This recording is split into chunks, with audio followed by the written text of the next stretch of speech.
Hola, Vincenzo. Hola, Lali. How are you? I'm doing well. There's something I have to say before we start. Happy birthday Oh, to you. Happy birthday. thank you. Yeah. Thanks. Unfortunately, I'm very aware that your favorite Ferrari is the 250 GTO. And I tried very hard to source one of the 36 in existence globally, a 62, a 63, a 64. It turns out that no one would take my $0 to $100 offer. That was my budget for you this year. No one would accept it. It's shocking. So I got you nothing instead, and I hope you appreciate that. They make little models that are affordable. Saying. Just throwing that out there. Maybe next year. Well, it is a big birthday, so thank you. I appreciate it. Yeah, thank you, Lee. Thank you. Yeah, well, welcome back to the Business of Speed podcast. I am one of the co-hosts, Vincenzo Landino. Joining me, you already heard, Lali Michelsen on their side. Today, we have special guest to the show. Special guest to the show, friend of the show, Lee Zohlman. He is the partnerships director at Formula E. He's been involved in anything that has four wheels, two wheels, anything that goes fast, really. I think that, rightly, I mean, that's probably how we should, if it goes fast, you're probably involved somehow, or you've been involved. Unless it's NASA, yeah, I've been involved. We could figure that out too, I'm sure. But listen, I mean, the day's still young. Yeah, and you're young too, so there you go. Well, funny enough, my birthday is in 48 hours, Vincenzo. So we share a birthday week. We're 48 hours. October. And you know what? Lali's birthday So do is I. October 20th on Sunday. Well, so we're all in the same week. But I'm assuming I'm probably a little bit older than both of you, though. I well, jest. she's only Birthday to you both. 25, so Happy birthday to you both. That's great. well, happy Yeah, birthday you to you too. both then. So now this is the birthday episode. It This was has meant become to the be. birthday episode. Yeah. So we're going to talk to Lee a little bit about strategic partnerships, revenue growth, motorsports. I think Lali wants to ask you some stuff about probably Miami, because you guys have Miami in common. Yep. But yeah, so we'll talk a little bit about that. We'll go into I want to look a little bit into the future too, things that are happening, which I Yeah. think we're all excited about. Motorsports is, the beautiful thing about motorsports and what's happened over the past 7, 8 years, maybe. A lot of people might credit certain documentaries online or on Netflix for the boost, but I think rising tide raises all ships, and we're seeing a lot of growth across the board in motorsport and actually just racing. I should say racing, because Formula E, I guess there's motors, but they're electric. But we're seeing sailing, we're seeing all sorts of different mediums of racing that are just getting more attention now, and we'll talk a little bit about that as well. But I'll let Lali kick it off. She'll jump into this with you, Lee. Thanks for being here. Thank you for having me. Thank you. This is great. So yeah, let's kick it off with some Miami talk. Okay. You're a guy from Miami. I'm a girl from Miami. Grew up in Miami. We actually know some people in common. That's how Lee and I connected in life a little bit. So you're in Miami. You're in high school. You're thinking, okay, what do I want to do next in life? What sort of steps did you take in life that led you to where you are today? Just so for people listening, it's not always a straight course.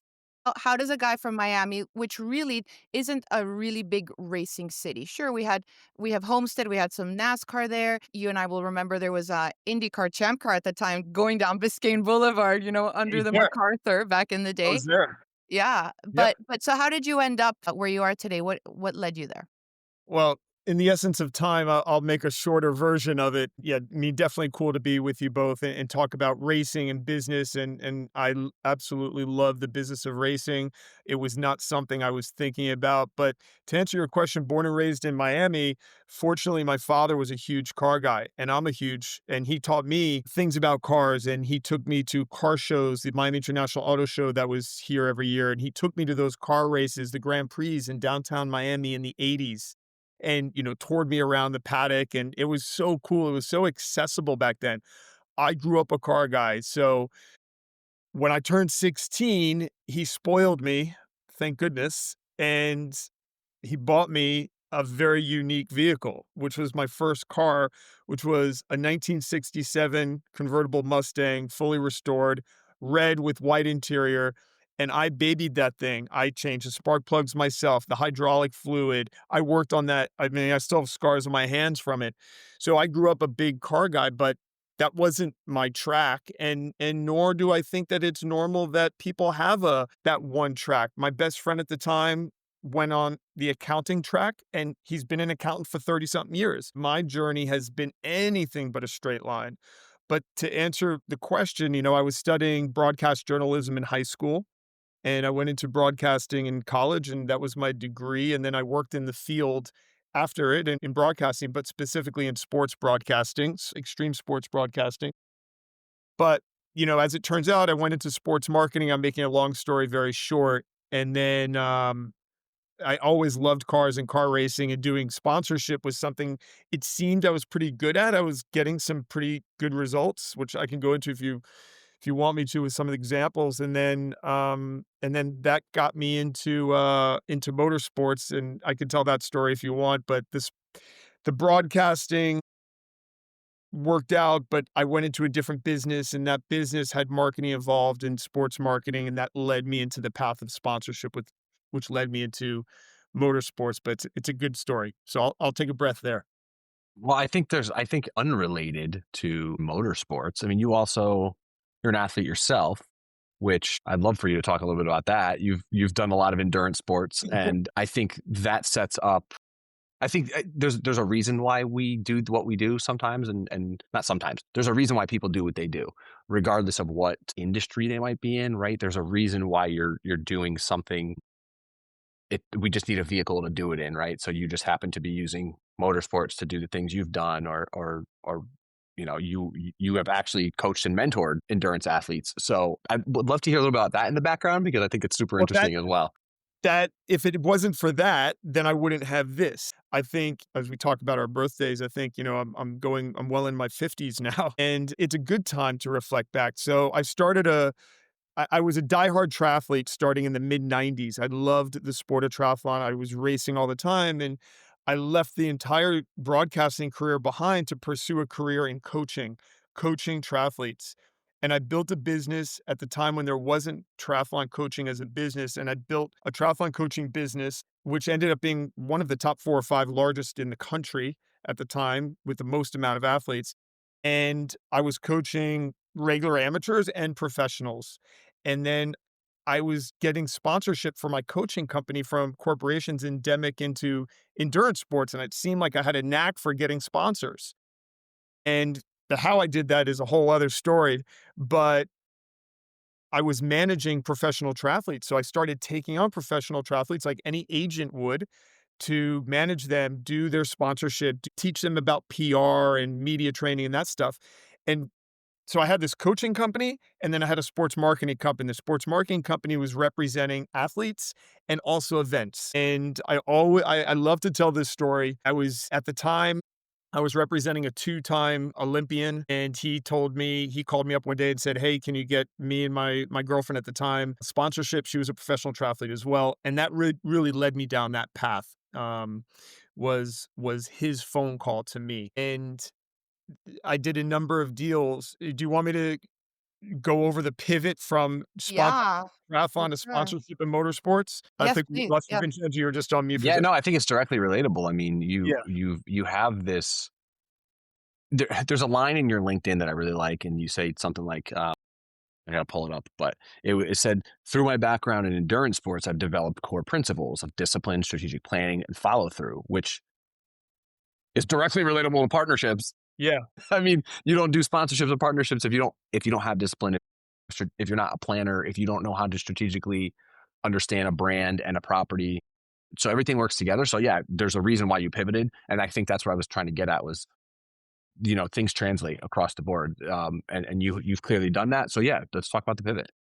Yeah, and I think in doing that reflection and working with executive coaches the last 4 or 5 years, working with therapists, which I'm very, very open and discussing, and thinking about, how it all came to be. It's like, if you're going to go into the sport of triathlon and you're going to compete in triathlon, even if it's the small little ones or the big ones, I did them all. I did 220 something triathlons in my life. I did 2 Ironmans. I mean, when you're doing something like that, it's a certain type of person that does it. And I think that type of person also does well going after sponsorship because sponsorship is a miserable way to make a living. I love it, but it is torturous like triathlon. It is just grueling and a grind, but when you hit, it feels really good. When you win in a triathlon, it feels really good. I know that feeling, fortunately. I'm very grateful, but it comes with so much work and the wins don't come as often. And so I had gotten some wins in sponsorship. I did some multi-year deals with some big brands, PepsiCo, Gatorade, Samsung, Metro PCS, Never and heard of them. they all happened in like a 1-year period where I got these major deals going. And I always had some of the filler, right? Some of the smaller stuff going on. Then I merged my sports marketing agency with a nice sized creative agency here in Coral Gables, which Lali will know Coral Gables.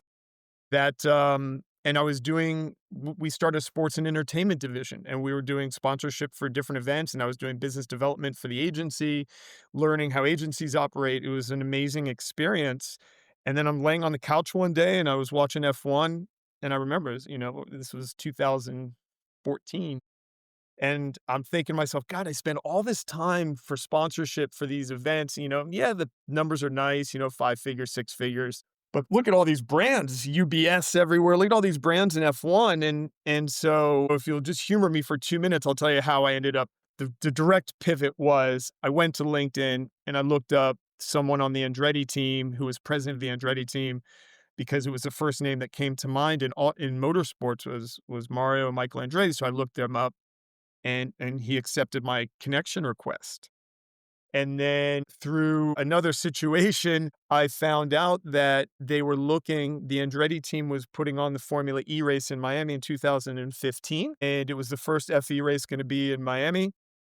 And they needed someone local who could sell sponsorship. I was interested in that. And I knew somebody who knew somebody. And they made me an offer, to come and sell sponsorship. And I turned it down because I didn't like the offer. Yep.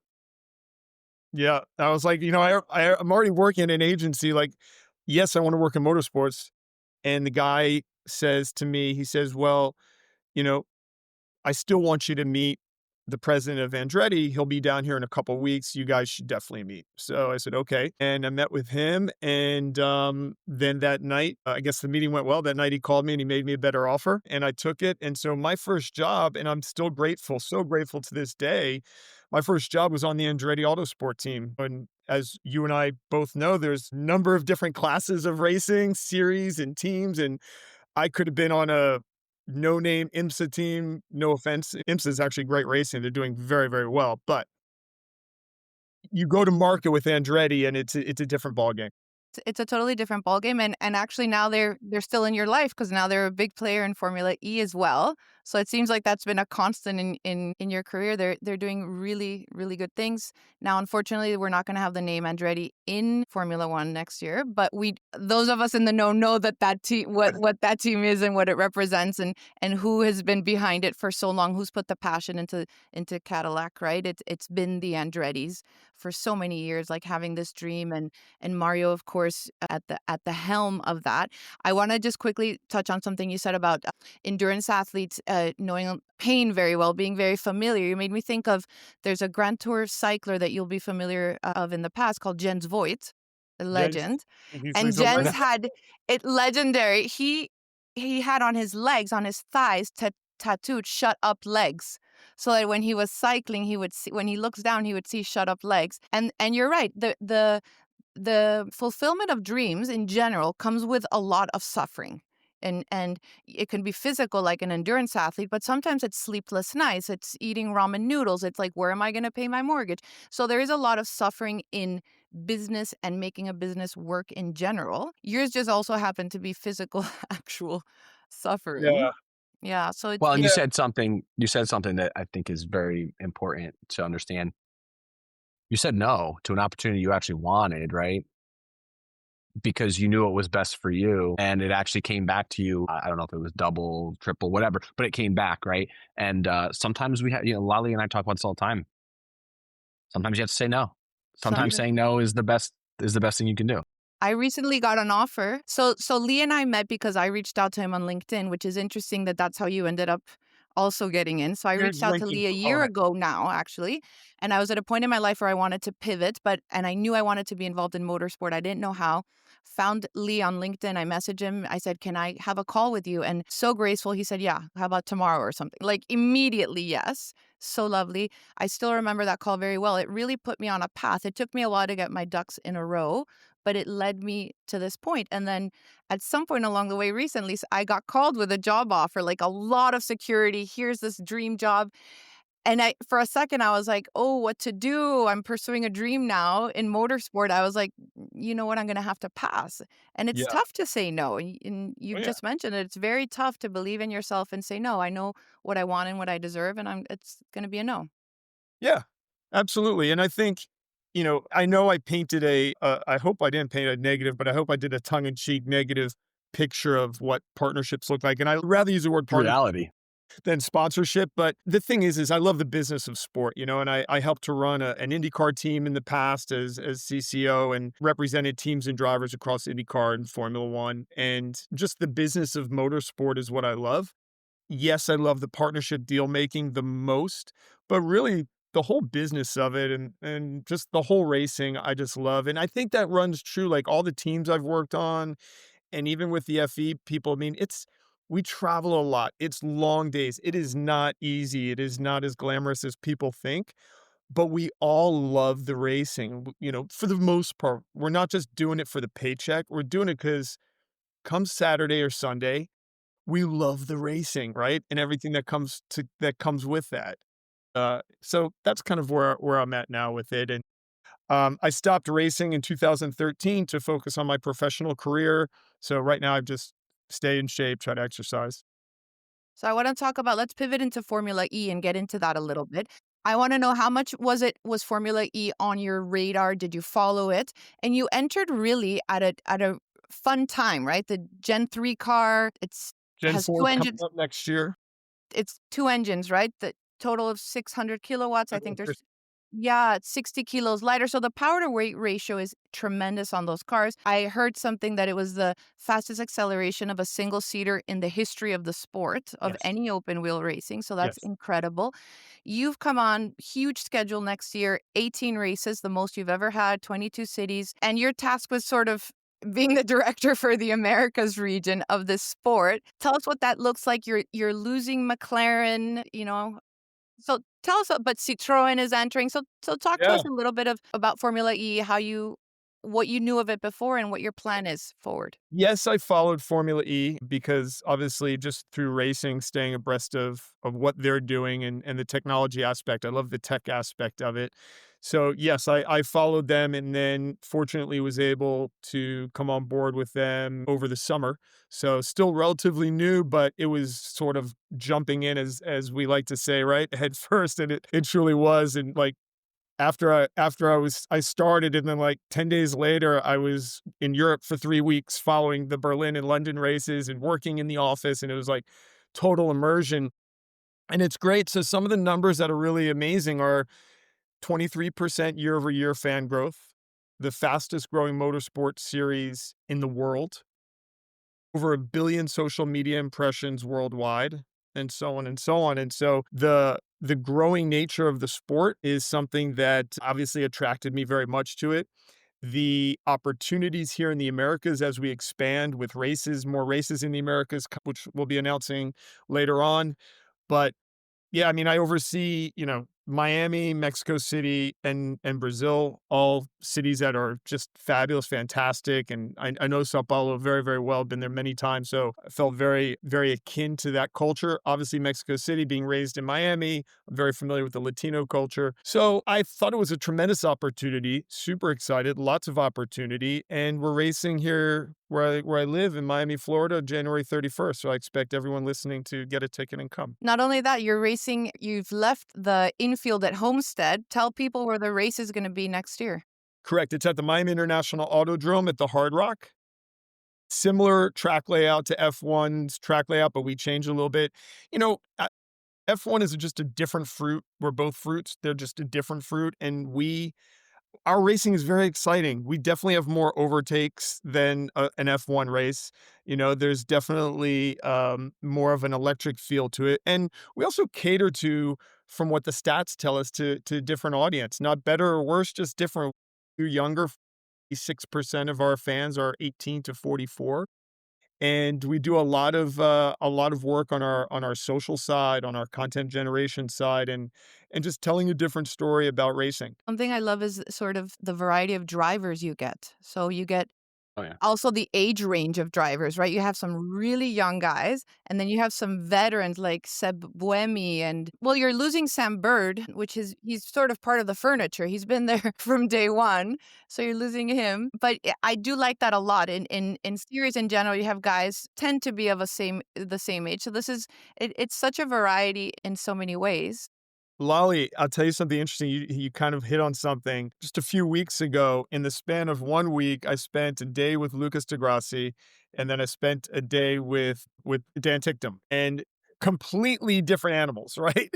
It's like having meals and hanging out and talking with Lucas, and not that one's bad or one's good. They're both lovely guys. I had fun. I enjoyed my time with both of them. I hadn't spent time with them previous, but completely different animals and great characters. And I encourage anyone to come to a race, come to an autograph signing session or try to meet them. And it's really amazing. So definitely some great drivers. And now, I think we have the women's testing at the end of the month as well. I did work previously for the last couple of years with Lindsay Brewer. She's going to be testing as well as a few others who I'm not so familiar with, but I think the women's testing is something we're really excited about as well. Lee, I mean, I guess we'll talk a little bit about, you spoke about the fans. So what is the strategy for Formula E in market expansion, both North and South America? What are the plans? Can you walk us through that a little bit and tell us what Formula E's got going on there?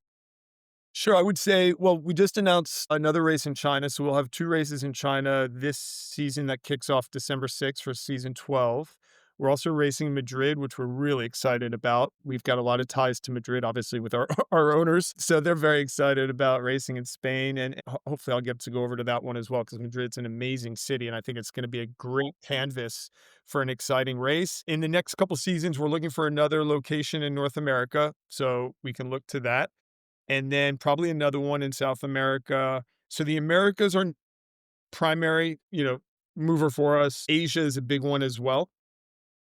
So we'll see what happens there. Europe is important, but the Americas and Asia are really good for us. What do you see? Like, and again, I don't know if you know the answer or you have the answer, but what do you see the reason for that driver is here is it just because they want the American or the money from this region, or is it like viewership? Are they more likely to be interested in electric car? Like, what's the mechanism there? I'm sure everything comes down to revenue. We want to go to places where we're going to generate revenue, so it's going to come down to that. And obviously, the Americas were huge.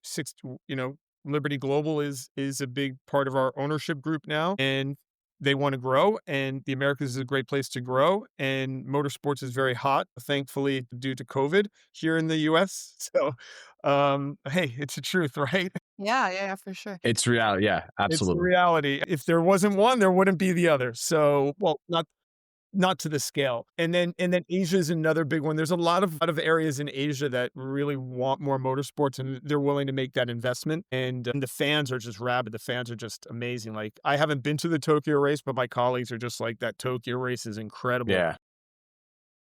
Hopefully I get to go. What kind What of do you think? I know that the UK has ITV, right? They have a big Yes. deal with Formula E. What does the package look like for Latin America, for the US, Canada, etc.? But now you're really testing me on my media rights knowledge. I'm on partnerships. I'm on media. So, Hey, US you got to is sell this stuff, don't you? We I want do. people watching. We want people watching. CBS, we're in America, we're CBS and Roku. So we're on CBS Sports and Roku. Azteca in Mexico City is our Yeah, yeah, broadcaster. Azteca, yeah, And if yeah. I don't know Brazil, I believe we're Bandeirantes in Brazil. Opa, there you go. I Okay. believe. I have to check that one. You'll have to put in the show notes if I'm wrong on that I'm one. looking it up. Don't worry, we're gonna find out. We're gonna find Yeah, out. yeah, I just wanna make sure people watch. We need eyeballs. We need eyeballs. And sometimes it's yeah. hard, like, as you know from your IndyCar days, you were hunting around this, figuring out where am I going to watch this IndyCar race this weekend, and it was so stressful sometimes for fans. Do I have that channel? Do I not have that channel? Where am I? Where am I Yeah, going to find my guys? yeah. You're right, Lee. It's You're best right. just yeah. But it's And known as banned, band banned sports. sports. There you go. So, but nice. So So, see, look, it's good. You're doing I This know is well. the guy. This is the guy that knows. you're like you said, I have to sell it, so I better know these things. Yeah, so I think to your point, making it easy for us to find and hard for us to be forgotten, right? Great. We want to be hard to leave, and we want the racing to be exciting where it's hard for people to leave and we're easy to find, and that's sort of our mantra for season 12, and it's something that we're serious about and pushing forward with a lot of our marketing initiatives. It's good because you have a lot of names that people recognize. Like I said, Boemi, like Jean-Eric Verne, like, Nick de Vries. So there's names Degrees. people recognize, so that I hope bring in viewers. And then there's really exciting guys, new guys, like you mentioned, Dan Tickham, and there's other guys that are there that are really, and Nick Cassidy's another one that's very exciting to watch. So there is, so sort of it brings in both, right? You have guys that are established names that may draw people, and then people that you watch one race and it's very exciting once you get over the engine, right? Because it is A different sound. it is a different sound for sure. If you're looking for a combustion engine, well, this it's not the same sound. But when you realize how punchy these cars are, now that they're going to be smaller, they're very punchy. These guys are very talented. People need to know that these guys are the guys that were racing against Max Verstappen or Lando or any of the Alexander Rossi was, I think, teammates with, I can't even remember, with Antonio Felix da Costa. They were teammates at some point. You have a legend like Antonio Felix da Costa who's won pretty much everything he's ever raced in. So it's spectacular racing. So we just Yeah, need people watching it and they'll get yeah. hooked.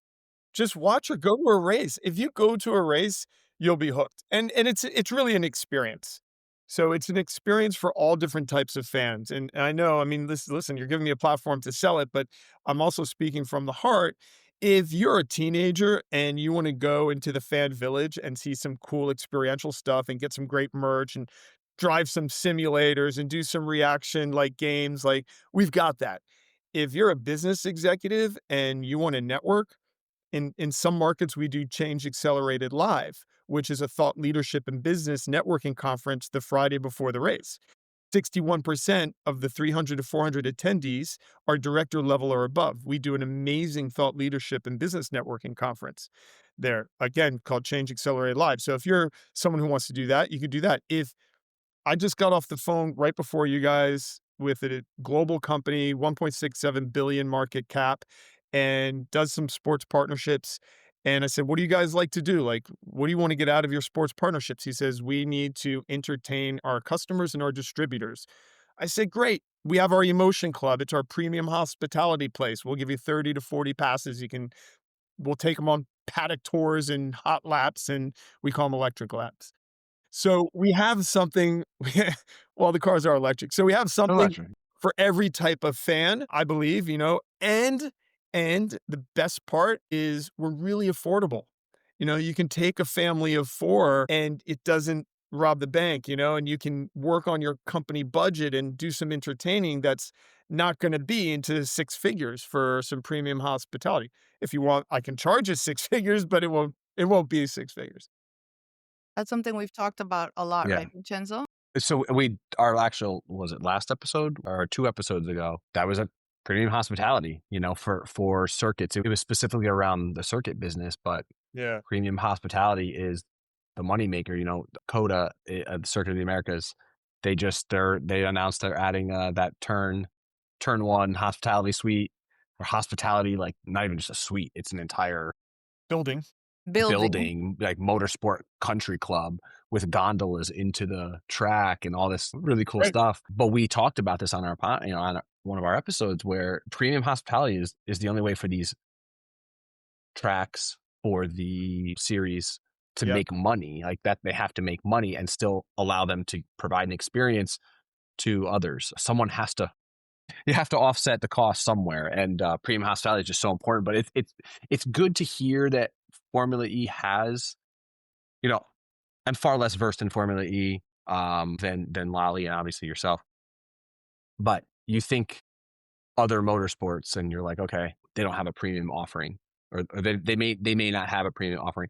So when you talk about how there is this offering and there is executives, I'd love to know. I mean, why would I, imagine I'm an executive who's trying to look for motorsport sponsorship or racing sponsorship in general. Sell me on Formula E versus Formula One, IndyCar. Like, why am I picking Formula E if I had no idea? I'm a blank canvas. I come to you with an open checkbook and I say, I don't know, tell me why I need to come here. Sell me. Like, what is The the differentiators unique there. model there? Yeah. What are they? Well, I assume you're talking from a partnership perspective and not a premium hospitality perspective. I'm talking from yeah, sorry, I should have changed Partnership. gears. Yes, partnership. My Because bad. yeah, Yeah. I mean, our emotion club, I think is wonderful. I've been to a number of them. We also have just one step lower called the Electric Lounge, another premium hospitality offering. So we have these amazing areas where we ingrain kind of wherever city we're in, these social and cultural experiential activations within the Emotion Club or Electric Lounge. So, if we're in Mexico, we're going to have your guacamole maker, right? Or we'll have Mexican dancers or artists painting something inside. So we'll always be very reflective of the cities and countries that we're in for the premium hospitality. They always change kind of the vibe. Is I'm very excited about it because we had a whole team-wide, let's call it breakout day this morning. So everyone went off-site in London. The whole team went off-site in London to spend 6 hours together with a whole agenda, which meant that my day started at 4:30 this morning because I had to log in for this thing, and then part of it was going over our next season's premium hospitality plan, which was really exciting. That aside, but to your answer, why are people gonna choose why is a CMO or a CEO gonna choose us? There's a couple different reasons. Number one, you have to look at what I call their COG. What are their challenges, what are their objectives, and what are their goals? What do they want to get out of a partnership? And sometimes we can come in and answer those questions better than others. Number one is a lot of big companies have problems or ways of telling their ESG story, and they want to align with us, the most sustainable sport on the planet, to help tell their story on sustainability and partner with a truly authentic way of telling that story.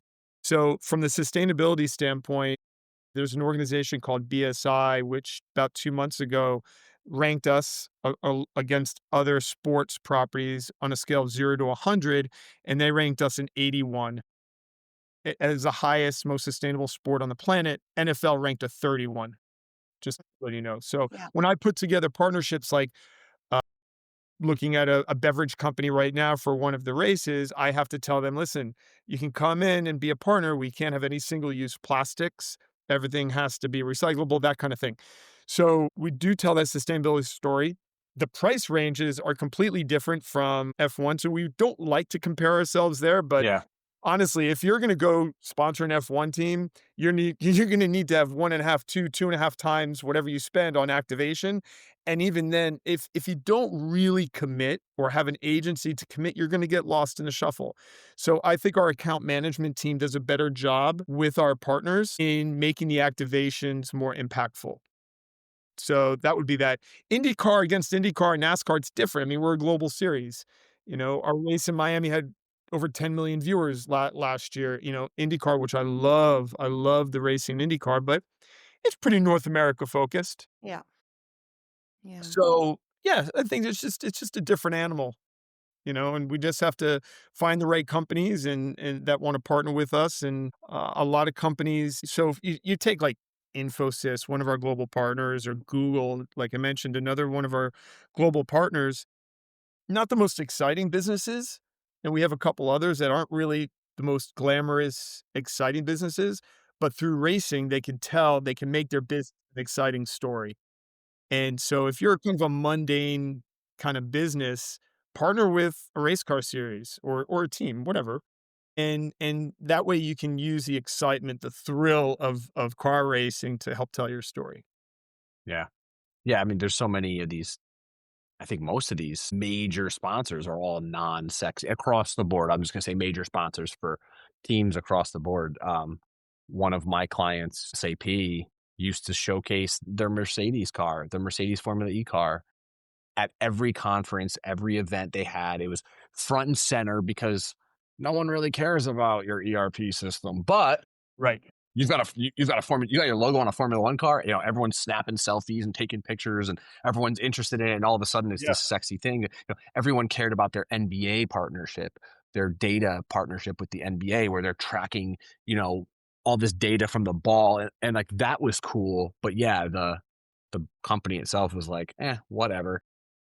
Yeah, so I'm with you on that. Totally see that. Lali, were you trying to say something? I didn't want to. No, not really. I just love that you mentioned because I think that's important, that you mentioned a little bit earlier how it's very financially reasonable for a family of 4, for instance, to go to a Formula E race, and that it's gonna be a lovely weekend for them. There's so much to offer, as you said. It's not like you're spending $1,000 on a ticket to be in a grandstand and just you can only stay in your section. I'd like to know, given your that you know IndyCar well and I know IndyCar, and you have a lot of access to the drivers in IndyCar, more than maybe you should, to be quite frank. I'm wondering what it's like in Formula E. Will the people be you mentioned an autograph session. Are there sort of upgraded paddock passes where people can walk around, see the garages, etc.? Tell us a little bit about that. What the fans expect at the Formula E weekend. Yeah, I think, it's been great since I've been yeah, I've been given previously all access at Formula One, so I know what that looks like. And obviously IndyCar being on the multiple teams, with IndyCar it was great because we could bring guests, partners into the pits during the race, and they're 2 meters from the wall. From a safety aspect, my cars come in on fire and had partners there, and there's hoses and tires around. A little bit sketch, right? From a hospitality commercial standpoint, I love it because you can't get them that close in other kinds of racing, right? Or put them in a tower above the generator, right? Yeah. And looking straight down. So I think it's great to be able to do that with us in FE. You do have the opportunity to get different levels of access. And I think the drivers are accessible, and we do have the sessions, and we do take them and do different appearances with them. So we do have that level. They're definitely not as restricted as Formula One drivers for sure. So they are definitely more accessible, more fluid. Yeah. So I can tell you that. Funny story. I was at a NASCAR race, Bristol, which is the smallest oval they have. I was in I was during the race, I was in the pits area, the garage area, whatever you want to call it. And I almost got hit by Joey Logano coming in. You know, I'm walking through Joey Logano's car is limping into around the oval, and he had to come in and he had to retire the car. It was so bad. Yeah. And I'm walking by and he gave me, I have a photo of it actually, of him staring at me like, what the man? And he's like, look, but it was funny because you say that. I wasn't, I walked away from it like, that was the coolest freak. I was a guest of that was the coolest thing ever, right? And I had a guest with me who was like, didn't not even really into motorsport, and he was like, that was freaking awesome. You know, it was like you said, it's just that level of experience. You can't get that in a You in a can't Formula buy it. One, No, right? in You IndyCar, can't. I've Buy been it. a guest at IndyCar at live pits and there is a rule, Lee, for people like us so we don't get burned. No open toe shoes for girls and no bare legs. At least they make sure that you have no open toes, your legs are Yeah, covered. but the number of women that were guests of mine in like shorts and shorts and skirts, I mean, yeah, I'll tell you two quick stories. We had one Please, partner I'll tell you two quick stories. We had one partner who brought her dog into the pits and was kicked out twice, and because she couldn't she had to break the rules. And then she had the dog, tiny dog about this big. The tires are stacked, right? The tires that the drivers are going to be on. Now, if you know anything about racing, tires are everything, right? They are taken care of like babies. For a photo op, she put the dog, claws and all, on top of the tire. And I looked at my colleague, I'm like, and they're spending whatever, millions of dollars, right? Her comment, I'm like, someone going to tell her to get her dog off of our tires, like, so that was one story. And then on a more serious note, Vincenzo, going back to something you said, when you talk about bringing a race car to a partner activation, We had a company that was a tech company, and they were a sponsor of the IndyCar team. And their main problem, and this probably goes across any sort of racing series, and I use this case study even in selling their problem at conferences, and they did dozens of conferences Mm. during the year, was lead generation. They weren't getting the lead generation they wanted in their normal stand when they had a normal stand. So they partnered with the race, and that gave them the IP rights to promote the hell out of their relationship. So the backdrops all changed to a race car with their branding on it.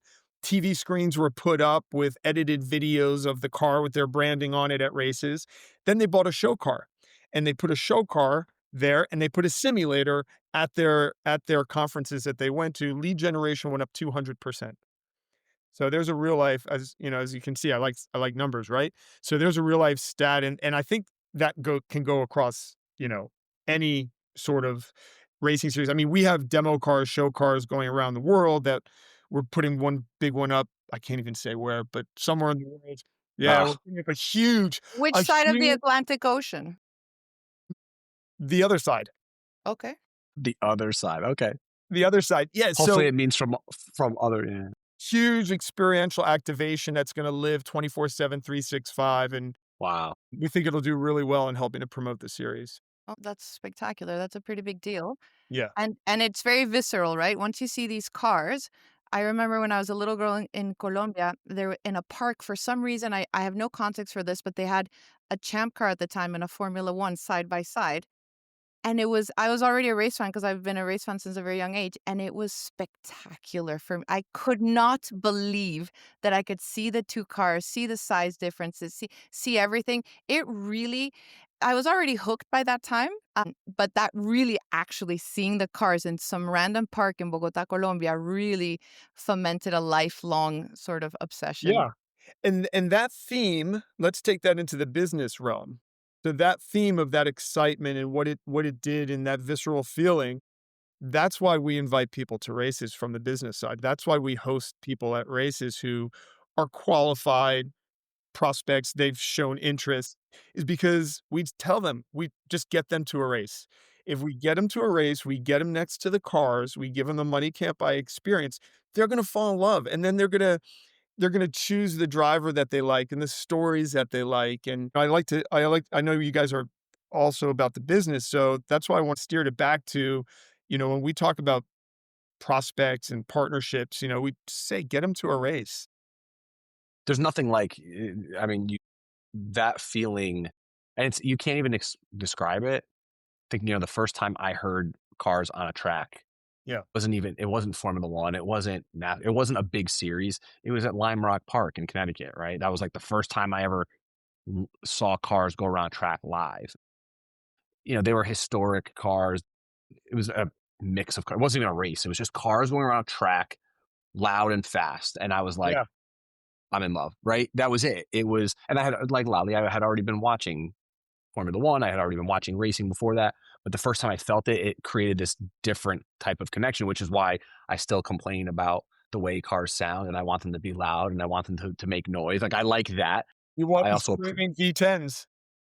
what's that? You want the screaming V10s. I do. I do want the screen to be intense, although I do completely appreciate the electric, and I really love the. This actually leads to a really good question, and maybe the last question, unless Lali has some others. But what do you think that one thing that people completely misunderstand about Formula E? What is the one thing that you would want people to change their mind about? Good question. Well, I mean, first IndyCar, Formula One, NASCAR, decades and decades and generations of building roots with fans, sports fans. Formula E's been around 12 years. We're going to our 12th season, we're not new, but we're not old. And so we're still going through a little bit of that. So awareness is one, but what do I think?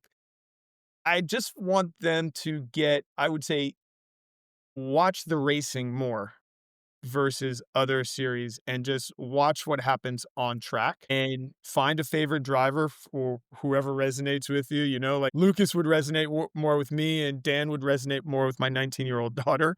Um, right. So you find your driver that you align with, and then just watch the racing, and hopefully you find some excitement in the racing. Yeah, race fans are a loyal crowd. I find I've been brand loyal to many brands that have supported racing. So that's something you can use in your sales pitch is that once you get in on a team and on a brand and they support the team and the driver that you like, you're gonna have a lot of brand loyalty. And I do have a final question We before you do, go. and I do love all my children the same, meaning all the teams and all the drivers. But yeah, I mean, I'm happy to answer like business questions, like being in the depths of partnerships for a global sports series every day. It's a unique business. So just a little fun question to end it. Not thinking just Formula E, globally speaking, Everything, yeah. any sort of form of racing, what is your favorite racetrack on Earth and why? That I've been to or that No, I want to go to. whatever it is, you're like Whatever it is, the because you've watched mystique, plenty of motorsports too. Yeah. whether it's because of the mystique of it and you'd love to go, or because you've been and it was incredible racing, or it was great as a family holiday, whatever. What's your favorite racetrack on I'll Earth? give you 2. I'll give you 2. One, Monaco, because both Formula E and Formula One race in Monaco, and it is just storied. Well, I'll give you 3. I'll give number 1, I should have said number 1. I mean, I love Formula E racing, but the Indy 500 spectacular event. If you've never been there with 350,000 people, and I'm so fortunate to have had the experiences there that I have. The Indy 500 is crazy. It's just an oval, but it's an experience. And then Monaco, we both race in Monaco. I think, that the legacy of that track, it's really cool, even though the racing is we're more exciting than the Formula One because we just, obviously we pass more. So that's 2. The one I haven't been to, which I really want to go to, is Baku, Azerbaijan. Yeah. Interesting. A Monaco-esque track. Yeah, Yeah, I mean, maybe because I'm a little bit older and I like the classic buildings and, the yeah. street and everything like that, so I've really been hunkering to go to Baku one day. Kind of proves the point of having how these races in Formula E will help as well. It brings so much PR for the city, right? When would you have considered visiting Baku otherwise? And Ever. then now you're like, oh, this looks like a really lovely city. Look at all these old buildings. So it proves a point that it's a big deal to get a race because it's Yeah. such good PR for your town. Like I said earlier, I really do wanna go to the Tokyo FE race. Mm. It's a night race, and I guess that the vibe of the whole city being so electric, it really lends itself, and like my colleagues have told me, it's been an incredible race, so, I mean, Tokyo just being going to Tokyo would be great, but going to Tokyo FE would be even greater. Yeah, there's so many, like, there's so many great racetracks, but, is there any do you know if there's anything that exists that, like, awards for racetrack? Ooh, good question. I do not. I Because, do like, what is the definitive way to define, like, this is the best racetrack? no, I I think it's gonna be so personal, right? It's gonna There's be no very hardware. There's no I don't hardware, know. right? There's definitely no hardware. I mean, if no. only there was something, it would be great if there was something that said, "This is the best track. Got the best facilities. This has the best premium hospitality. This has the best racing." I mean, No, maybe And experience, we have to pitch the FIA to put it into an award ceremony of some sort. I perhaps. guess seriously, but if I had to answer that question, I'm gonna answer the question because Go ahead. I like that. It would have to be one of the endurance races, I think. So, like, the Nürburgring or, Yeah, Le Mans. yeah, Was that I can't speak French. Lamar, I can. She knows how for to say it. sure. Je peux parler français. Mount Panorama, all ones I haven't been to, but yeah, I don't know. It's I I'd such a like good to go to question. Spa. I think Spa would be Oh, mine. yeah. Yeah, sure. And Well, also there's because so many to pick this one, that's why it's like I I Spa, know know. Silverstone, right? it depends on what you're looking for, but Spa, just even sitting on a hillside, I don't even need anything fancy at Spa. I just want to sit on a hillside. No, exactly. With a beer and watch the race. But, Whatever. I tell you, when FE came to Miami in Yeah. 2015, raced downtown Miami on the Mm. streets, putting that race on was and, I was such a newbie, so I didn't really have the challenges. I know about the challenges, Yeah, yeah. know a lot more now, but it was so difficult to put that race on. I mean, I don't think we had the permit till, like, 2 hours before. We had to move qualifying. It was a mayhem. We almost didn't have the race. I mean, there was arguing between different parties, but at the end of the day, we raced of course, it's my hometown. We're racing around, at that point, the American Airlines Arena, now the Casino Yeah. Center, right on the streets of downtown Miami. The condos are there. It was awesome, and we actually had I remember the number, we had almost 38,000 fans, and we were only expecting about 20,000. As an organizer, we ran out of water, so we during the day, so we had no water to sell anymore. I would love another race in downtown Miami. Are you guys still in Rome? You guys left Rome, right? Yeah, not in Rome. But Not it was in Rome. That was a really cool. I like yes. that Ypres. That was a Yeah, I think that FE's done yeah. Paris and Geneva, Yep. like, really cool cities.